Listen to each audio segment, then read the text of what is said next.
BJP जिंदाबाद जिंदाबाद जिंदाबाद लाठी দিয়ে গলি দিয়ে বিজেপি কর্মীকে রোকা যায়নি যাবে না যায়নি যাবে না যায়নি যাবে না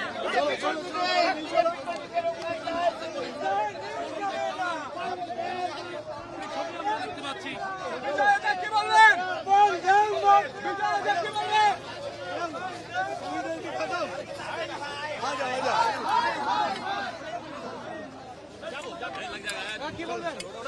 দেখুন আমাদের শান্তিভাবে মিছিল কিভাবে আমাদেরকে গ্রেফতার করা হচ্ছে।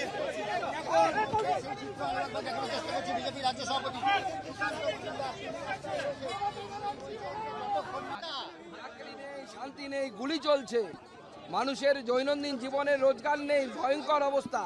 যুব সমাজ দিনের পর দিন চাকরি পাচ্ছে না পড়াশোনা করার পর। আমরা সেই জন্য আন্দোলন করছি এবং এই আন্দোলন মানুষের আন্দোলনে পরিণত হয়েছে। পুলিশ তো তৃণমূলের গুন্ডা হয়ে গেছে, পুলিশটা এখন পুলিশ নেই, পুলিশ হচ্ছে মমতা বন্দ্যোপাধ্যায়ের ভাড়াটে গুন্ডা। এই ভাড়াটে গুন্ডারা আজকে বিজেপি কর্মীদের উপর অ্যাটাক করছে বারবার। আরে অ্যান্টি রেপ ল আছে, ভালো করে পড়তে বলুন। আজকে যখন এই সমস্ত ফেক পিএইচডি ধারী আর ফেক MBA ধারী লোকেরা যখন নেতারা যখন ছাত্রদের সামনে গিয়ে দাঁড়িয়ে বড় বড় ডায়লগ মারে তখন এরকম মিথ্যা কথা বলে ভুল করে। পুলিশের গাড়ি নেই, পুলিশ আমাদেরকে অ্যারেস্ট করছে। গাড়ি নেই, সব গাড়ি চলে গেছে মমতা বন্দ্যোপাধ্যায় তার ভাইপোকে পাহারা দিতে।